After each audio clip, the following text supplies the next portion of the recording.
Era el 2004 quan nosaltres creem des del govern, des del Departament de Salut, una direcció general de recerca i innovació i fem el pla director d'aquestes en l'àmbit de la salut. No? I llavors va haver-hi una proposta liderada pel Servei d'Oncologia de l'Hospital de Vall d'Hebron, el doctor Baselga, en aquell cas amb tot el seu equip, que volíem fer un centre que esdevingués cerca, no?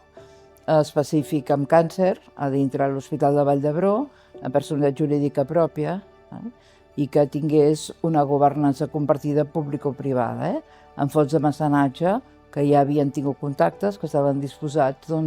a posar fons basats. I aquí va començar la idea, el 2004, i es va anar gestant al llarg del 2005, el 2004, el 2005, el doctor Navas, que era el director en aquell moment del director general de Recerca i Innovació en Salut del Govern de la Generalitat, del Departament de Salut, que posteriorment va anar a ser director del Carlos III, va ser una persona que va interlocutar amb tots els actors, també al propi hospital, òbviament, a l'Hospital de Vall d'Hebron, a l'Institut de Recerca de Vall d'Hebron, a l'Institut Català de la Salut i tots els actors, també al Departament de Recerca i Universitats, per poder tirar endavant, per veure com aquesta idea passava a configurar-se amb un nou centre de recerca, en aquest cas especialitzat en càncer a dintre de l'Hospital del Vall d'Hebron. Era un model que nosaltres teníem clar que el volíem fer a dintre un hospital, a peu de pacient, que diguem, tot i que era evidentment, l'idea era recerca preclínica, recerca bàsica, recerca clínica i recerca translacional, però el model català és un model a dintre la xarxa sanitària, i a més liderat per persones que feien assistència i evidentment també recerca i també docència, no? I amb altres actors també de la indústria farmacèutica i també investigadors de bàsiques que s'haguessin anat especialitzant o s'haguessin focalitzant, no? I hi havia una ambició molt important en aquell moment d'esdevenir un centre de referència no només català ni espanyol, sinó també europeu i internacional. Jo crec que d'aquella idea es va anar gestant fins que es crea la fundació, no? I el 2006 comença a caminar aquest centre que compleix 10 anys, 20 anys, perquè als 10 anys recordo haver-ho parlat, de dir, i ara ja portem 20 anys del centre Bio. Aquest era un centre que des de l'inici es plantejava de majoria no pública. Aquest sí que era un element diferencial, diferent de l'Institut de Recerca al Vall d'Hebron o de l'Institut de Recerca de Germans Trias i Pujol o de l'Institut de Recerca de l'Idivell a Bellvitge, per dir-ho així. Per tant, hi vàrem acceptar-ho perquè ja hi havia un marc, que era l'Institut de Recerca del Vall d'Hebron, on aquí la Generalitat hi té majoria o hi ha majoria pública, però aquest donat que venia de la mà de fundacions de mecenatge de recerca, tant siguin especialitzades com també generalistes, la pròpia Caixa, la Fundació de la Caixa o la Fundació del BBVA, o la Fundació Cèlex o la Fundació Fero eren part d'aquest patronat. Jo crec que van fer bé perquè era una aposta institucional amb un camí que exploràvem en tot el model de centres de recerca, després cerca, cerca que s'ha creat en l'àmbit de Catalunya i jo crec que ha estat una aposta clarament d'èxit i aquell model de governança a la vista estan els resultats, els resultats en molts àmbits d'aquest centre després de 20 anys. Recordo encara que quan el doctor Baselga va dir que marxava als Estats Units, perquè ningú és imprescindible, però hi ha gent, els lideratges són importants. És cert que l'equip del doctor Baselga, molts encara continuen formant part del Bio, igual que del Servei d'Oncologia de l'Hospital del Vall d'Hebron, i jo crec que molt aviat la figura del doctor Tabernero, que tenia una línia de recerca molt important en digestiu, especialment en colorectal, i era una persona que tenia capacitat de gestió, perquè per dirigir un centre no només s'ha de ser bon investigador, s'ha de tenir capacitat de gestió, s'ha de fer relacions no només institucionals, sinó amb tots els equips, entre els bàsics i els clínics, translacional, entre la indústria farmacèutica, els comitès d'ètica, en fi, multiplicitats que has de tenir una personalitat, no?, que específica, I ells mateixos jo crec que varen proposar la substitució del doctor Baselga, que malauradament ens va deixar molt aviat, no?,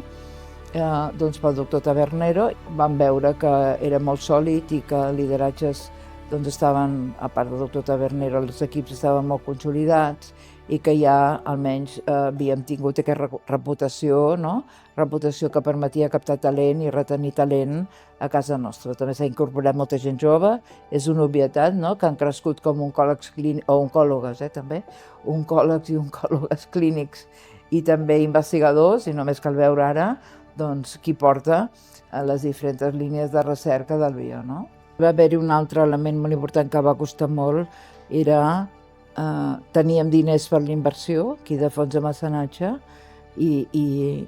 tot és complex, des de temes urbanístics, no?, fins a... En fi, encara saben que el Sol i Vall d'Hebron és patrimoni de l'Estat, no?, fins a inquibir en el lloc actual, no?, el centre, que com diu vostè ha anat creixent molt, però aquests temes van ser complexes, però bé, es va acabar fent, no?, i van tardar més del que pensàvem, no?, i ja s'ha anat creixent, no?, ha anat creixent en la mesura doncs, que creixen els projectes competitius, no?, i no competitius, però que té el bio, no?, s'han convertit en un centre de referència a nivell europeu i a nivell internacional, no només en assajos clínics, que sí, és el centre de més assajos clínics d'Espanya en càncer, sí, però moltes altres línies, no?, que a més han anat coincidint amb inflamació cel·lular, amb altres tipus de recerques, amb altres qüestions, no?, i jo crec que aquest és un element molt important. Per tant, aquells començaments amb molta il·lusió i molta ambició, a vegades una mica també, bé, els ambiciosos han de tenir realisme, però també han de ser resilients, no parar, i jo crec que finalment varen fer bé. No sé si es faria ara, no estic del tot convençuda, no?, perquè sobretot el model de governança. Jo crec que el model de governança també ha demostrat que molts catalans i catalanes tenen la possibilitat doncs, de formar part d'assajos clínics, no?, en fases més experimentals, però que ha estat una manera en el món, en xarxa, d'evolucionar, i no només en molècules farmacològiques, en altres tipus doncs, de proves, de detecció doncs, amb llet materna del càncer de mama, en fi, altres qüestions que en podríem dir moltes. Tampoc soc experta, però vaja, continuo seguint, com molta gent, l'activitat del bio. Insisteixo, és que és un model català de recerca en salut, ha de barrejar, i millor que estigui a dintre un centre sanitari on hi hagi molts pacients. Això ho he defensat sempre. Aquest és el nostre model, no vol dir que no puguin també fer moltes altres coses, no? Però barrejar bàsics clínics que ja es difumina, hi ha on comença l'hospital, hi ha on comença el centre de recerca, no?, on comencen els anàlisis poblacionals, no?, en fi, moltes coses que permeten, i jo crec que aquest és, i a més en grans volums, òbviament, de persones, com és el cas de l'Hospital de Vall d'Hebron, no?, que té un nombre de pacients en càncer molt alt. Això crec que va ser el primer encert. El segon, determinació en la governança. Crec que, perquè a vegades confon com si aquestes col·laboracions amb el sector de fundacions privades, no, vol dir que perdessis el control, diríem, no, això depèn de qui governa, clar, per descomptat estan en un hospital públic, no, formen part de la xarxa pública, són un centre de recerca, passen tots els controls, però el tema més important és que tinguin l'autonomia, per això al món, no, aquesta autonomia necessària, que no vol dir que no hi hagi control, no?, o transparència en els resultats i auditories, etc., és compatible i és beneficiosa també per la captació de talent i retenció de talent,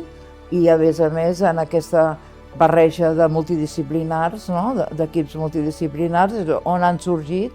molts projectes que fins ara ni ho haguéssim imaginat, des de la genètica fins a l'epigenètica, fins a moltes altres qüestions, no?, que nosaltres en aquell 2005-2004, quan va començar la idea, també fins i tot ha superat les expectatives. Que has d'estar molt amatent a com evoluciona la recerca. Per tant, has de sempre renovar perquè hi ha molta competència, hi ha moltes